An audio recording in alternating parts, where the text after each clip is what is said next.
What is the 100th photo?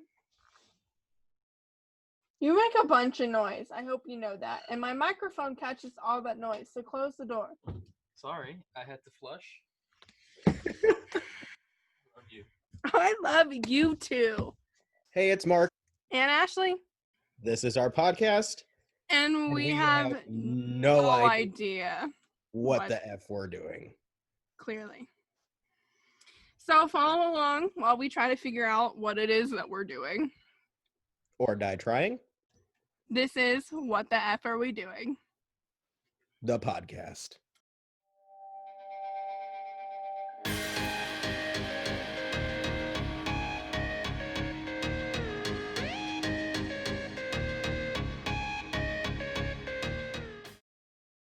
One of the many times that I came down to Cincinnati, I had just moved out of my apartment into my new apartment, and I had zero sleep because I had to work straight and then go move out of my apartment and then didn't get any sleep for like 36 hours.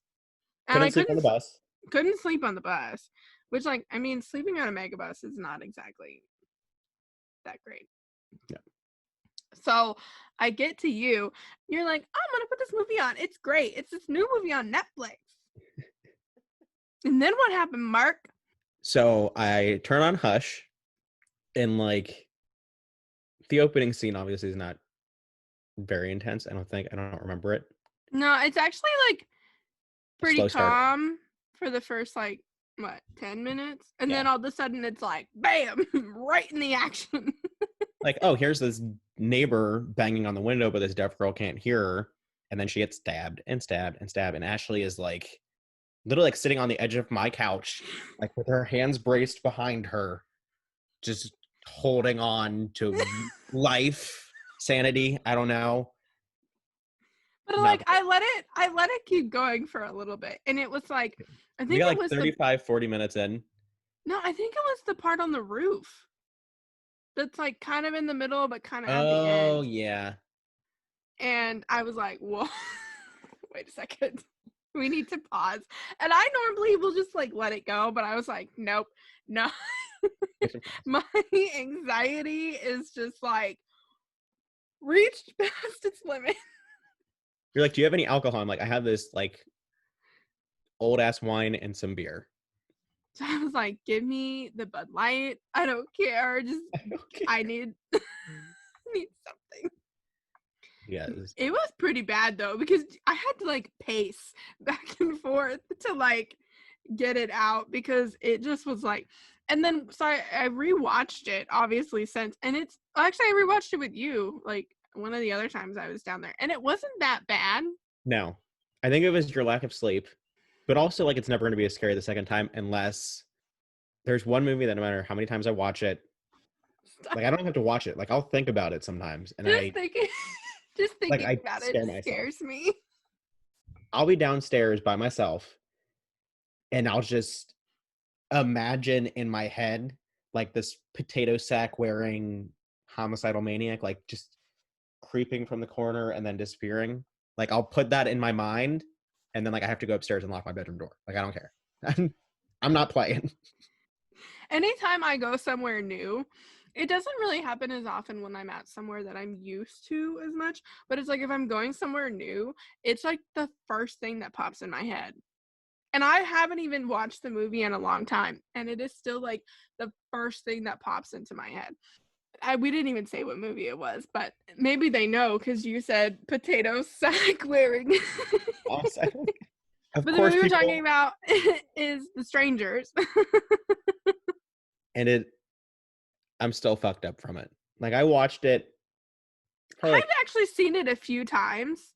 I've seen it so many times. Yeah. And like some of my friends will be like, "Oh, this isn't as bad when you keep rewatching." And I'm like, "Well, it is actually that bad. It is still actually that scary." Well, and then they made a new one, and I never watched the new one.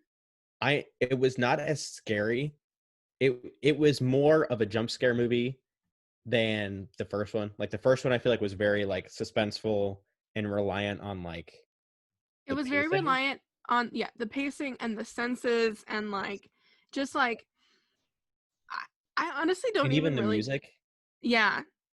But still, I don't even really know exactly what it was about the first one, but there's just something about it. It's a mind fuck. It Like, is. I will mm. always revert back to it, like when I'm talking about like horror masterpieces, just because it was a slasher film that really didn't have like an excess number of kills or It didn't even need it. yeah, like it relied on like, and it wasn't even always the music, like the swing set creaking or like random people like footsteps outside. Like it was relying on like natural sounds Mm-hmm. that you would hear if you're in a house in the middle of nowhere. So it was very realistic in that sense. But I'm also just like, okay, y'all having issues. Why you going to this house in the middle of nowhere? Right. What? If I was having issues, I sure would not be going to the house in the middle of nowhere. Like, Well, so since I rewatched it recently, so what happens, and they don't make it very clear, which I kind of like that you kind of have to like figure it out for yourself. They don't spell everything yeah. out. So they were at a wedding, and his plan was to propose when they got back. Yeah, well, I remember that, Yeah. but I also remember them saying that they've been having issues. Well, I think the house was close to the wedding for one, so I think it was their plan to stay there either way. Well, I think it was like his parents or Yeah, it something too, was. right? Yeah. It was like his parents' like vacation home or something. Yeah. And so because it was so close, that's where they chose to stay because it was free, it was secluded, they could be alone, and Nope. did not work out well for them. Nope. I will pay for the hotel. Like, Unless it's from 1408, and then we're just not going there. no, no. Yeah, no. I've never really been one for like middle of nowhere. Like, that's where everything always happens. Like, I watch all those shows about like ghosts and like haunted houses and like my haunted something. Most of the time it's in the middle of nowhere and like something's always happened on the land or whatever, and there's always something. And you know what? No, you just don't do it. No. Nope. No. I'm so good. And the problem is I love nature. I didn't always love it so much as a kid because of the bugs. That. I didn't like But nature until I got a camera. well, I've always had a camera with me, but I just like spiders and nope, I'm good. Thanks though. But like, I mean, I love going like hiking and stuff. But like at the same time, like somebody is always with me because not about to be in the middle of nowhere and there not be somebody around, or like I can't see some sort of civilization at like somewhere. I don't play that game. Seen too much stuff. Seen the Strangers one too many times. Yes. Well, because like Strangers 2, from what I saw, it wasn't even like in a house, It was right? like a trailer park, Yeah, so it's like which you're not was even really safe. I loved it. Like it wasn't as I don't think it was as well made as the first one, but I loved it because I feel like there's less places to hide in a trailer park. Not that there were many places to hide in the house, but also like you don't have as many resources. You have more access to certain things though, like more people, It was more. empty. Oh, it's an empty trailer park? Oh I no. don't remember why. I don't Did they live there? know. It was another and I only saw this one once, so I don't remember a whole lot. I would have to read the synopsis. I want to say it was another situation where it was like a relative's trailer park or something, and they were on a family trip. I don't remember if they were stopping along the way or if it was their destination to begin with. But they get there and like whoever they're looking for isn't even there. So I don't know if the trailer park is vacant or if everyone's dead. I don't remember that part. I just pulled it up.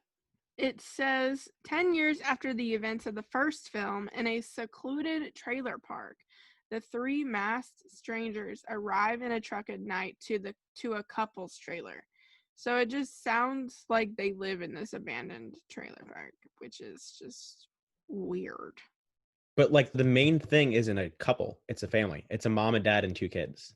So I'm wondering if Oh, the couple JK, they're I talking I missed. Hold on, I missed part of it. Oh, so they're taking their kids on a trip to go to go see their aunt and uncle, which is who gets killed in the beginning. and that's when all hell breaks loose. Bailey Yeah. Madison is a badass in that movie. Really? I didn't know what to expect out of her in that movie. I know, because like I only knew her from Well, she was in Wizards of Waverly some, Place. yeah, I That was gonna was say way she's been back in in the some day. like Disney stuff, and that's really all that Yeah. I know her from. And then she did The Fosters, which I didn't finish the show, but like when I was watching it, she was kind of like a bratty rich kid. And I was like, okay. She's Like, been in some other stuff, but I feel like that's kind of always the role that she plays. yeah. And in this, it was fun to watch because of her, because she was kind of like a punk kid. And instead of it focusing like just on the parents, like the older couple trying to survive, it was kind of like all of them. So they were like very reliant on each other.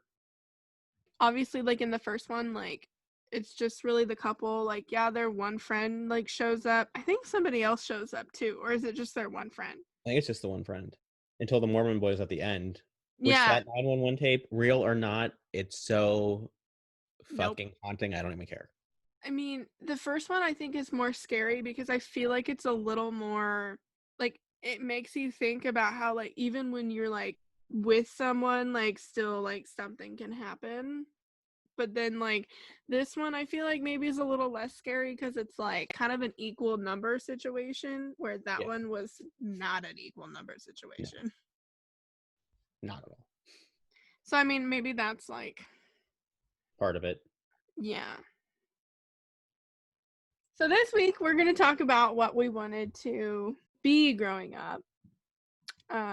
Stripper for me personally. Just kidding. I was going to say I know you're lying right now. That was like me now. That's what I want to be when I grow up now. When I met you, you were on that path of wanting to be a director. So, what did you want to be growing up before that though? So, very first thing that I ever wanted to be, don't laugh, was a Texas Ranger because I wanted, I said, don't laugh. Because Walker Texas Ranger was my favorite show going up. Fuck me. That was a mouthful. Walker Texas Ranger growing up was my favorite show. And I remember my cousin and I were playing like some make believe game, like soldiers or something, and they tried to kill me. And I flat out told my cousin, and they still make fun of me for it to this day, which is why I remember, is that I said, "You can't kill me. I'm Chuck Norris. I'm too strong to die." And so, like, hardcore obsessed with Walker Texas Ranger as a kid, wanted to be him. I loved Cordell. I loved Gage. I loved Sydney. Like, the whole quad of them were just so cool. And like, it's super corny to watch now. The show did not age well, but I still love it. And then I wanted to be a lawyer because I knew they made a lot of money. And like, even now, like, some people in my family were like, "You should be a lawyer." I'm like, "I don't like conflict." And they're like, "No, but you're very good at like arguing facts without getting heated, which is what a lawyer has to do. Like, you have to be able to be like, hey, here's this counterfact," without being like, "Fuck you." Yeah, but you also get kind of emotional. You can't get emotional in a courtroom. Yeah. Well, that's why I'm not a lawyer. So here we are. Yeah. So I went Texas Ranger, lawyer. I mean, author and director kind of went hand in hand, but I think author was first. Acting in there somewhere, which is now just no, no. Maybe one day, but right now, no. When do you think that you're going to start like working towards like directing finally? I mean, you used to do a lot in high school, Yeah. but like you haven't done anything in a long time. That had a lot to do with my mental health. I don't know what it was about high school. I still had anxiety, but it was not as bad. So I would just like be super bizarre and obnoxious and just do whatever I wanted because I wanted to do it. And I'd be like, "Hey, like all these people come to my house and we're gonna make a horror movie." And even though they were like super flaky and a lot of them didn't show up, we actually like we did like a audition, like a fight scene. Like I was the killer and like she kicked me in the face. And like it was great. Like it was, I don't know. I just thought like, oh, like she's not gonna go for it. And then she was just like, I'm like, okay, it's a good take. Not mad about it. And I think now that I'm older and like I have studied film, like I studied it in college before I dropped out, and even after, like I kept studying on my own. Whereas before, like I would just watch the movies. Since then, like I've listened to the director commentary, like I've read books, like I'm in it. I think that I would be more prepared to direct and to say, hey, you need to do it this way, versus just like pressing record on a camera and being like, okay, like scream, run. And I think I didn't know camera angles either. So even if I had made it, which I mean, it would have been like a film I made as a senior in high school. Like it was going to be bad either way. But like it would have just been like my mom like holding a camcorder at a sporting event. Like what the fuck am I looking at? Whereas now, like even when I do some of my poetry stuff, like it's not perfect because it's just me and a tripod. Like I don't have, so I can't get motion shots. But I still like I have an idea of framing. Like I have an idea of what I want to show. In my mind, I see a lot of like tracking shots or like panning shots, and obviously like when I'm the subject in like the videos I do for my poetry, it's not gonna happen because I can't like move the camera and be the subject at the same time. I probably will try again because I mean I have a camera now, I have lights, and I've done like I did some work with my friend who was a choreographer from high school, but it was still his vision. So it was kind of like I'm getting the shots that he wants, which was fine because he's brilliant. But I still want to do like horror or something. One final thing on this, and it might be why I stopped too. I think when I was younger, like really young, I was like, oh, I'm gonna be famous, I'm gonna be famous, I'm gonna be famous. And now I'm like, I don't. You have to do what you love because you love it, not Right. because you want to be famous. If you're doing something for the sole purpose of trying to become famous, it's like, yeah, you might be able to do it, but you're never really going to be happy. I think at one point we all want to do something because, oh, it'll make us famous, but like, what is fame? It doesn't get you anywhere, it doesn't No. do anything for you. Personally, I would not be able to handle it. Well, I think that there are ways to do it where you can stay low key. Because, like, if you think about it, there's a lot of quote unquote famous Famous. people who still keep a pretty low key life. Um, but at the same time, those people still have to do certain things because they don't want to become irrelevant. That type of pressure can taint like what they're doing.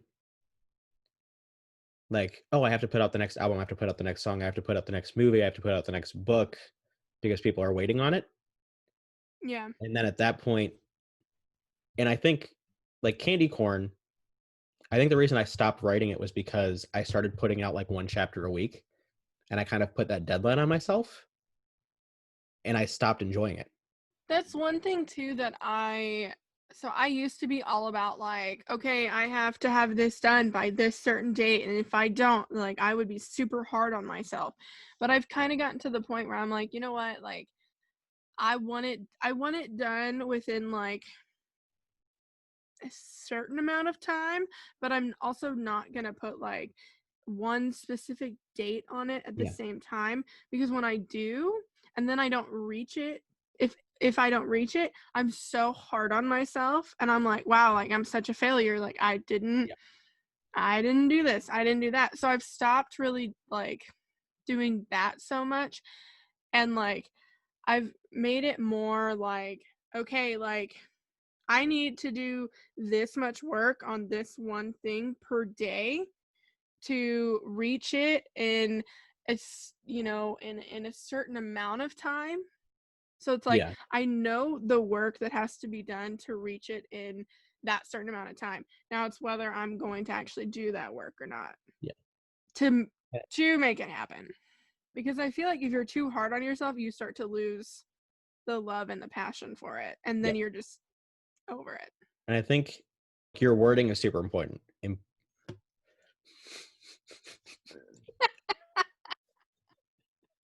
Can you say that again? I don't know if I can. Your wording is super important. Well, I mean, it's all about mindset. If you're saying like I have a deadline, I have a deadline, like deadline means cutoff. That means you're done. So if you don't get it, you're probably going to quit or you're going to be super hard. Whereas if So setting goals versus setting deadlines, I think, is super important, because a goal is like your ballpark. You're like, I really want to get here, but if you don't, you can like move the goalpost. Like you can set a new goal and keep moving forward, even if it's not at the pace you originally thought. Whereas if you set a deadline, like it's like hitting a brick wall. One of the things that I've started doing, and I've learned this just from like all the stuff that I read and everything, but it's like anything you want to accomplish. So it's like I journal every day, and I'm sure that everybody else in the house thinks I'm like crazy. I talk to myself, and Same. I tell myself things, and it's like, and I do it because it's like I'm training my mind, like, you know, to believe these things, because it's, like I actually just wrote on the mirror with dry erase markers, like certain affirmations, and I say it out loud as if it's already happened, because then it's like telling your self-conscious, like, okay, like that's what you're working towards. But when you say like, oh, it will happen, like, okay, like, oh, one day it's gonna happen. But if you tell yourself it's already happened, then Right. you're gonna make it happen. I wrote a book, and I would write it down every day in my journal. And then finally it happened, and I wrote a book, because I was like constantly like reminding It's myself gonna and happen. like thinking about it and everything else. You just tell yourself. But like I said, it's all about mindset. Yeah. So, I guess growing up, I knew on some level I wanted to do something with science. But at the same time, I also had this, before I got really weird about singing in front of people, I was like, oh, I could be a singer. Oh my God, that'd be so cool. And then I got really self-conscious about it. Now I just don't do it anymore. um, and then I was like, well, I could go into CSI.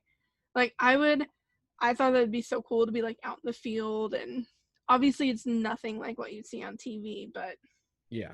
I always thought it'd be really cool. And then I wanted to be a doctor, orthopedic surgeon, especially after I had my knee surgery. I thought that was really cool, especially because didn't, I hadn't really had a clue what I wanted to do.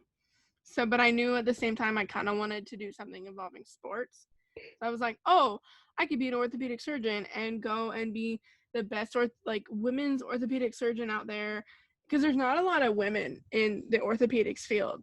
Um, then I then I went to college, and I took organic chemistry, and I was like, no, No doctoring for Ashley. guess I'm not gonna be a doctor, because Orgo and I are not friends. I remember you texting me like every day, like this class fucking sucks. Yeah. Well, okay, I think the worst part too is I'm not that great of a test taker. So like I can understand something, but then you put a test in front of me and I'm like, Same. I'm not a good test taker. And so like I would go to office hours, I would go to tutoring, I had one-on-one tutoring, like I was doing all the stuff, and I just could not pass. And I was like, I think this is a sign. I am not. But and like my professor even was like, I don't understand, like you get it. And I'm like, I don't know what to tell you. There's Like something about this. I don't know. I don't get it. So I was like, you know what, bye pre-med, bye bio. I'm just gonna go full on English and graduate. And my parents were like, what are you gonna do with an English degree? And I was like, actually, I don't know. I have no idea. You can be a copywriter or an editor, or you can actually do a lot of things with an English degree. Like, there's a Right. lot of jobs out there that you can do just because you have a degree. It doesn't really have to be No like matter which one. a specific degree. Well, first I wanted to move further up into the company that I was already working for, because I believed that that company could be so much more than what it was. So I wanted to help take it so much further. Obviously that did not work out. But at the same time, I was like, I can do that and be an entrepreneur at the same time.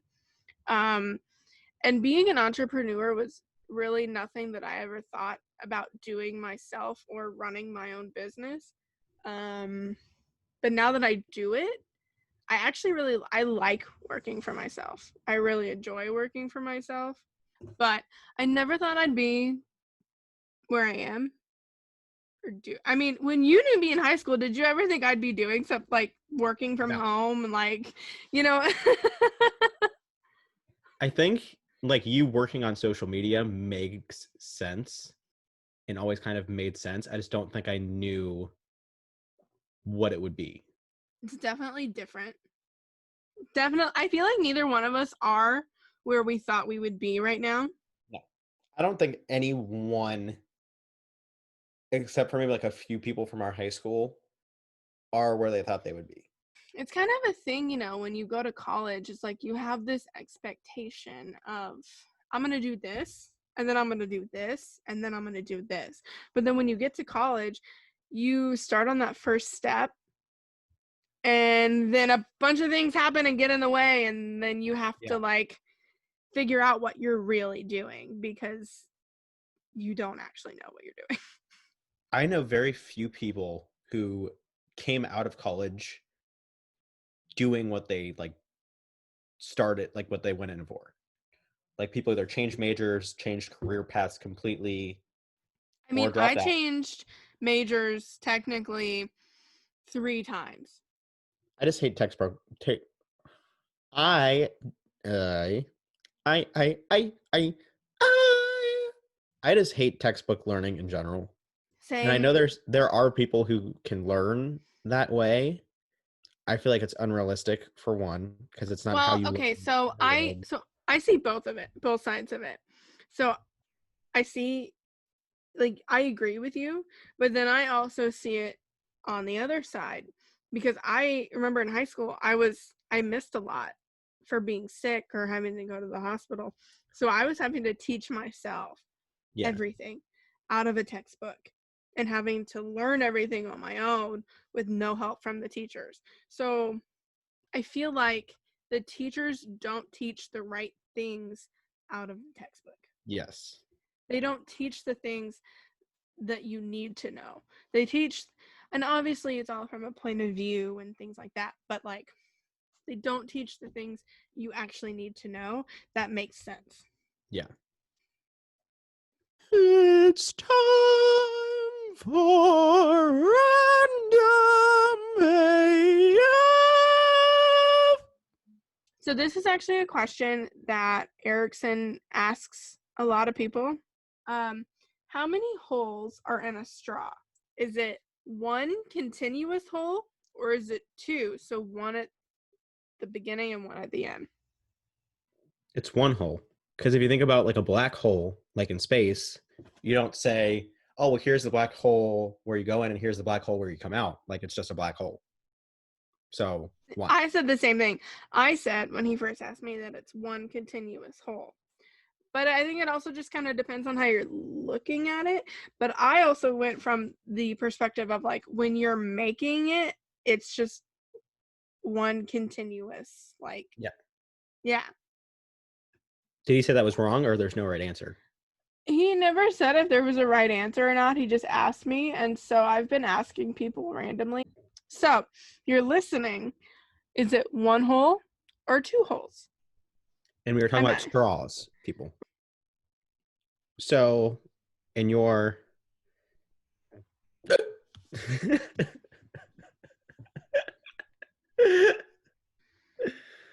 oh God, I'm gonna die. I need to go get that looked at. Vine or TikTok? I don't know. I just feel like with TikTok, the more that I look at it, the more that I feel like the people who become more quote unquote TikTok famous are the normal skinny tan pretty girls, I would agree with that. and who wear no clothes at all. So it's like, I don't know. I feel like on Vine, it was definitely a mix of just like everybody. And it wasn't really so much about what somebody looked like or somebody doing their makeup or what, like it literally was just stupid videos that were just funny. So I pick Vine. I think I would pick TikTok because I do think the challenges, as stupid and repetitive as some as stupid and repetitive as some of them are, that it gets more people like active and involved. Like it's kind of like what Wii Sports did. Like when it came out, everyone was like, "Yeah, like I'm playing a video game, but I'm working." Like it's helping keep people active, and some of them are really fun. Like they've got me like trying to learn them. When normally I'm like, "Oh, well, I'll learn from the new pop video." Well, none of the pop girls are really dancing anymore. Just being honest, like dancing and music videos, I feel like for the most part is like vanished. Gaga's not delivering the way she used to. Britney's gone. Okay, but let's just talk about stupid love. Like, Love to Gaga. Love to the first 5 albums and A Star Is Born. And no love for Stupid Love. And that's all I'll say on that. what is your favorite accent? Ooh. Ooh. Ooh. I was thinking and I was trying to buy myself some time. Ooh. That's kind of all. I really do like the Spanish accent, like specifically like European, like Spain. I just think there's something very, I don't know, like it kind of flows very smoothly. And it's like, I feel like some accents and languages, and it's not their fault. It's just the way that the language is like designed. It can be very like aggressive and like the syllables are more like punched. Whereas I feel like in Spanish, it's kind of like fluid and Fluid. it flows.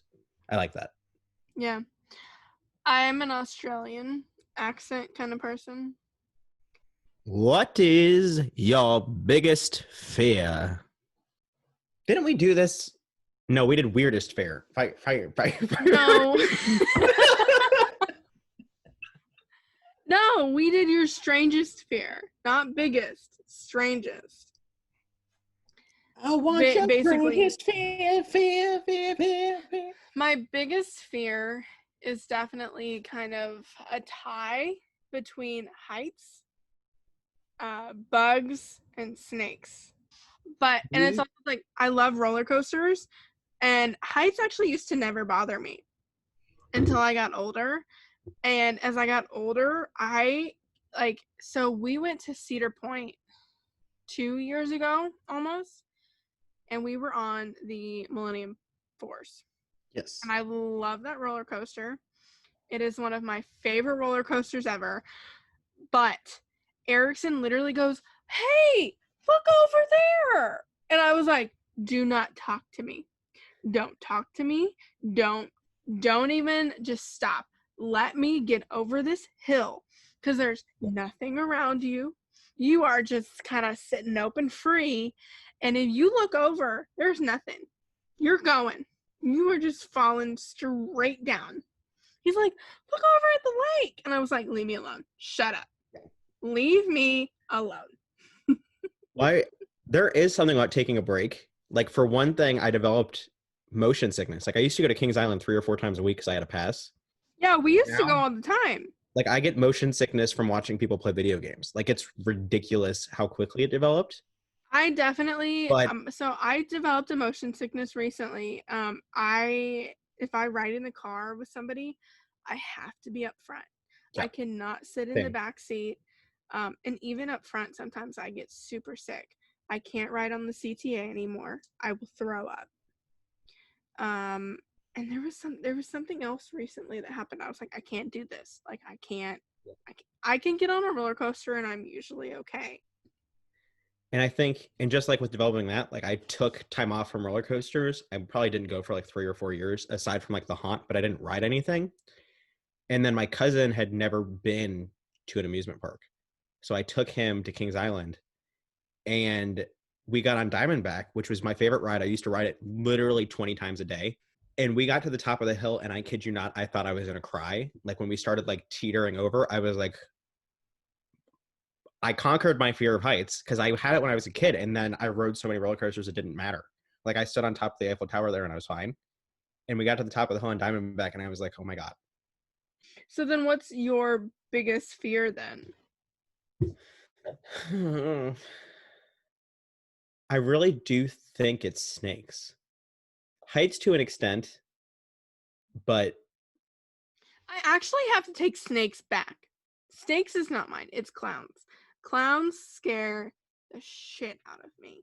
I've seen the first It, and that's actually when my fear of clowns developed, was seeing the original It. They didn't scare me before that, but seeing the original It scared me so bad I never wanted to see another clown. And then seeing the new It, I was like, I'm done. No more. no more. Nope. I'm over it. Yeah. I think for me, it just like I can't watch them on TV, like even if it's not real. I remember being in bio junior year of high school, and there was a snake in the classroom. It was just like a little gardener snake, but I just did not like it. So, and then like we would open to the textbook, and I remember at one point like we were on a lesson, and the page in the textbook that we were going over had a snake in it, and I couldn't, like I was not following along in the textbook because I could not be on that page because I couldn't look at it. Like it's that bad. Would you rather have no one show up to your funeral or your wedding? I don't really care. I don't really care about either. Like I care about them, but I feel like my wedding, it's more so about me and the other person. Obviously, like I still want my family there. I think I am gonna pick. I would rather have no one show up to my funeral. I say no to my funeral just because I don't want one. Like not like a traditional funeral. Like I don't want a casket. I don't want the whole everyone's crying at church and trying to read. Mostly because I'm not like a Bible person, and I'm much more of like a spiritual person. You want more of like a I literally just want to be cremated. I want like a there to, celebration of yes. life more I than a want like funeral. an Irish wake kind of thing where like there's pictures of me and everyone can tell their favorite stories and And drink. everybody gets drunk. Yes. And then I want just like special people in my life or whoever wants to go, they don't have to, and just scatter me someplace that I And care about. Gertie better be there. Gertie will still be there. But that's what I want. So that's why like it doesn't really matter if there's people at my funeral because I'm not like going into the ground. My body's not going to be there. Like I'm getting cremated and scattered, so it doesn't matter. I think um before our wedding, I would have said my wedding. Um but I think more my funeral. And I think it's because as I've gotten older and I've done a little bit more and experienced a little bit more, I would rather have people come to my funeral and talk about how I impacted their life more. Because I feel like, a wedding is a wedding, and it doesn't actually matter who shows up to your wedding and who doesn't. Yeah. Um, because you can always celebrate that with somebody at like a dinner or whatever. Like we had plenty of people who couldn't make it to our wedding because our wedding was in the middle of the week, and I understood that because I wanted to get married on a certain day, and I understand that certain people can't make that. So we celebrated with certain people who couldn't make it, after the fact or before the fact. So it's like that doesn't really I don't really care that they didn't make it. Yeah. So it's like I'd rather somebody make it to come to my funeral and talk about how I impacted so and so's life or did this or did that. Not like a gloating way, but just like in a humanitarian way. Does that make Yeah. sense? Yeah. Just like knowing that your existence on the earth had a positive impact on somebody. Right. Literally, like on my phone, my background that I look at every day says, I want the world to be better because I was here. Before I would be like, I want to do this and I want to do that. I want this and I want that. But as I've grown up and then as I've grown into a different person, it's become more of like, I want to do things to make an impact on people and to make the world better, even if it's just one or two people. Yeah. Like, because those one or two people can impact one or two more people, and they impact one or two more people, each of them. So that's, You know what I mean? Does that Yeah. make sense? Like, I don't No, know. I It makes sense to me, do. but That's my thought process too.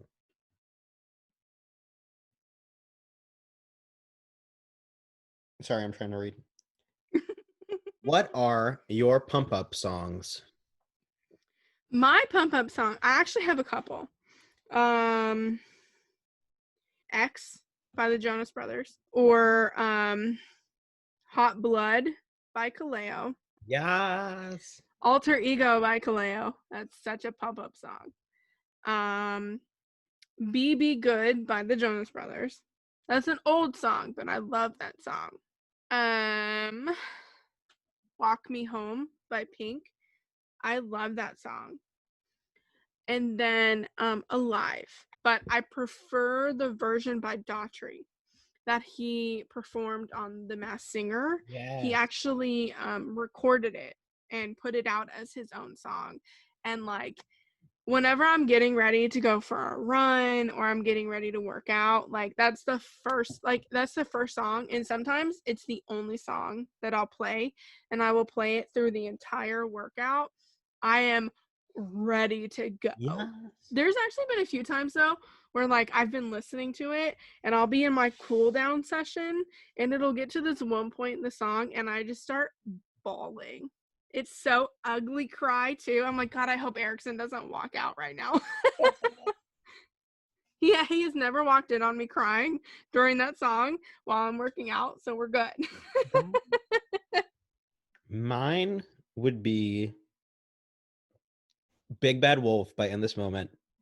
It's my tattoo. It's a mental health anthem, and it's also just like super loud and heavy and fast. And if Maria Brink screaming does not get you motivated to get up and do something, then I don't think anything will. Personally, that's just me. Fighter by Christina Aguilera, long time anthem. Still love it.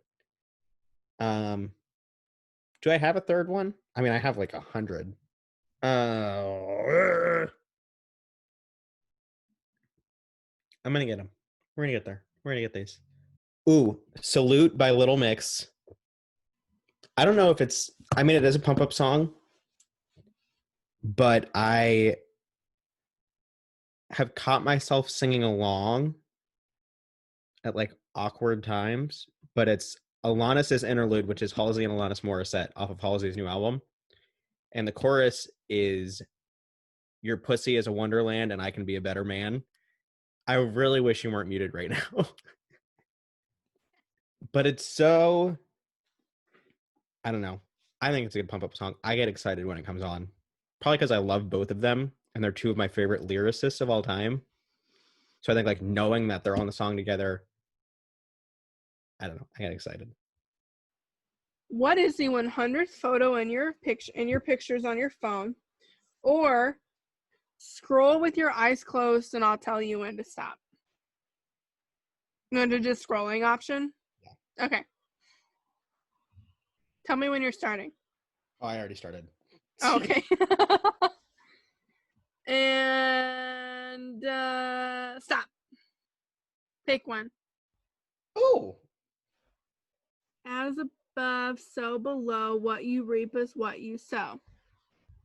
I can't see the rest of it. It's just, is it the same thing up and down? It doesn't look like Oh, it. no, it's not. Well, turn upside down. And then as above, oh wait, what you give comes, oh wait, as above, so below, what you give comes back threefold. I believe that. That's accurate. Yes. Back to In This Moment, because we stand in this home. One of the promo singles for the new album, which is now out. Make sure you stream Mother, stay home, and listen to Mother. They have a song called As Above, So Below, where they kind of combine different like Wiccan and like spiritual beliefs like centered around that. So they can combine like the rule of three, which is like the triquetra, which is basically like what you put into the universe is going to come back to you 3 times. So basically, don't put evil out there. Don't use magic for evil. Don't, because if you do, it's going to come back to you 3 times as strong and as hard. So give good to the world and the world will give good to you. And then the photo was actually an old photo that I took inspired by Billie Eilish. Her song You Should See Me in a Crown. And when In This Moment put this song out, I was still working 9 to 5 and I didn't feel like taking any more pictures. So I used an old one and I edited it and put the lyrics over it. So you're welcome. We're back to 9 to 5 making me a lazy creative person. Okay, my turn. Okay, ready? Yes. Yeah, you scroll that phone. You stroke that screen. Yes. Oh, I hate you so much. And stop. Oh my god, it's a picture of Nick Jonas. I'm just kidding. It's actually not. Okay, so this picture is... Aw. So my picture is actually from a dinner that we went to with a bunch of Erickson's friends that are now my friends. And it was actually centered around meeting one of his friend's new girlfriends for the first time. They had been together for almost like 6 months and we'd never met her. So it had become kind of like an inside joke that she was fake. But so we were meeting her for the first time and we were going to this restaurant that we'd all wanted to go to for a while and we hadn't been able to get in. So I made the reservations literally like a month in advance to get into it. And our waiter was amazing. He was so funny. He loved us and we loved him, that we actually ended up, so we had him take a table picture for us and then we took a picture. He took a picture of himself with the table, like a selfie. But that was actually a really fun night. That was literally like the end of the summer last year or something like that. So I was fresh off of leaving my job and kind of being in a funk. So it was definitely kind of like a nice like night to where I didn't have to think about things and like relax. So What is your favorite TV show? well, Supernatural for one. Except that in the later seasons, I've kind of become a little annoyed because they kept the whole religion thing going for a while and I kind of got over that part. But yeah, Supernatural. I don't really watch too much TV. But like anything on Oxygen, like the Oxygen channel, where it's like Snapped or like Deadly Cults or like the Travel Channel where it's like Ghost Adventures and stuff like that. Like I'd say like Supernatural is like one of my top, and then like Ghost Adventures, and then like Snapped, and then other stuff like that. That's the good shit. I was trying to do a Vince McMahon impression. I don't think I did it. That was not deep enough for Vince McMahon. That's good shit. That sounds kind of like Vince McMahon. There we go.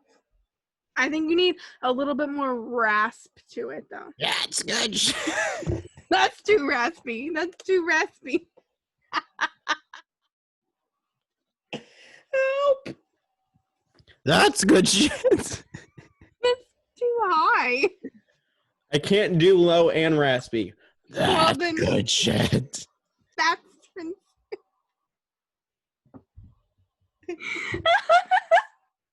That's it. That's Vince McMahon.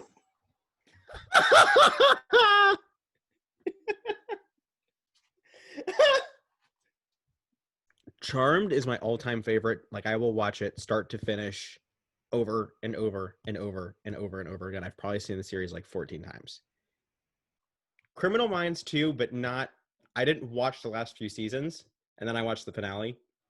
The finale was really good even though I didn't know like half the team because they kept switching everybody in and out, which is why I stopped watching. But as a whole, like the seasons that I did watch of it, I think it's good TV. It's good for true crime people, even though obviously like the cases aren't real. They always reference like the real serial. They always reference the real series. Help! Help me, dog! They always reference the real Steelers.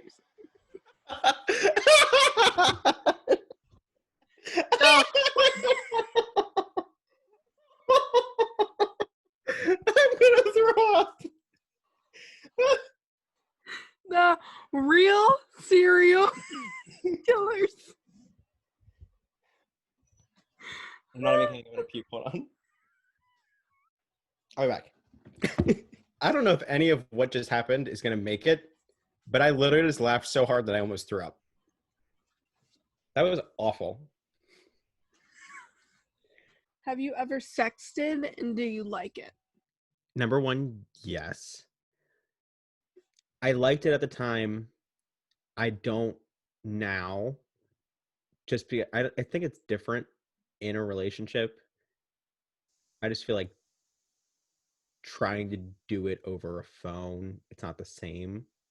Like it's not as intimate, so it's not as I definitely feel like it's more of like that thing you do when you're younger in a relationship that you're not super serious about. yeah. I mean, I've done it. I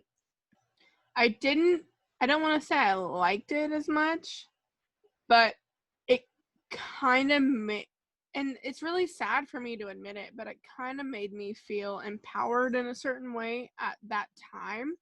Yeah. Because I felt like I had a little bit of power over that individual. I didn't really enjoy it that much. It was very weird for me. It was kind of cringy, kind of like, why am I Yeah, doing this? I think I was the opposite. I think especially being like raised the way that I was, like taking this sexiness back. I'm kind of like, hey, like I'm doing this and I don't feel bad about it kind of thing, which I think was cool. I probably did it a little too much. Have you ever had an STD or pregnancy scare? I have never had an STD or an STD scare ever. I have had 2 pregnancy scares though. The first one, I was not the only person who thought that I was. The first time I had multiple people who were like, "Are you pregnant?" And I was like, "I can't be pregnant. There's no way that could happen." And then I was like, "Oh, maybe I should check." But I wasn't. Thank God, because if I was pregnant by the person that I would have been, it would not have gone over well. No. Because he was always like, if I ever accidentally get a girl pregnant, I'm gonna marry her and blah blah blah blah, and just, we are not suited to be married. Let's put it that way. The second time, it just happened. It just was a thing. So yeah. But Mark, have you ever had an STD or an STD scare? Gertie just answered for you. I have not had an STD, but I have had a scare. It was quite the scare. I know. Let me explain, okay?